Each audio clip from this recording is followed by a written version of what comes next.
This is customer hard disk come for the data recovery. So whenever the SSD come to you for data recovery, first we have to found it is short, open or closed. So first of all, we will check these connectors that it is short, open or closed.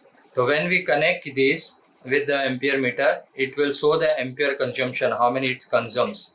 You can see it's consume more ampere. It is 1.55. It's very high.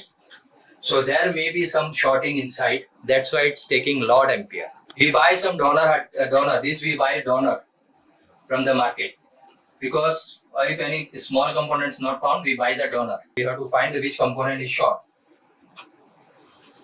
So we have bring this donor also. We have a donor. If you don't have donor, no problem. You can find it sorting with these things. I found this component is short. Due to this transistor, the voltage consumption. If you want to learn more deep, you have to attend the online sessions.